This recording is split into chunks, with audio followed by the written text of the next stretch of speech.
An introduction to the book of Mark. Mark may have become a follower of Jesus when he was a young man living with his mother in Jerusalem. In fact, it seems that their home was used as a meeting place by the early Christian congregation. While Mark may have had limited contact with Jesus, he enjoyed association with the apostles Peter and Paul, as well as Mark's cousin Barnabas.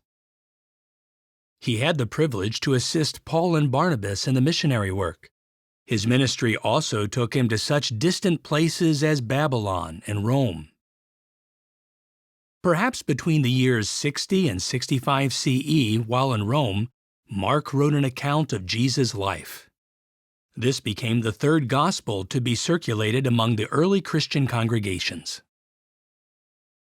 Although most of Mark's information is also contained in the other Gospels, he does include some unique details. For example, it is evident that this book was written with a non-Jewish audience in mind, especially the Romans. Mark explains Jewish expressions and customs that would have been unfamiliar to Romans and other non-Jews. He may have obtained much of his information from Peter, who was an eyewitness of practically all that Mark recorded. Peter's eyewitness testimony may be seen in Mark's vivid descriptions of Jesus' activity and feelings. The book contains 16 chapters and is the shortest of the four Gospels. It covers the time period from 29 to 33 CE. Chapters 1 to 10 begin with John the Baptizer's ministry and Jesus' baptism in the Jordan River. Then Mark describes Jesus' exciting 3.5-year ministry. These chapters recount Jesus' selection of his apostles, many of his miracles, and examples of his tender care and concern for people. Chapters 11 to 15 outline Jesus' final week of activity leading up to his arrest and execution.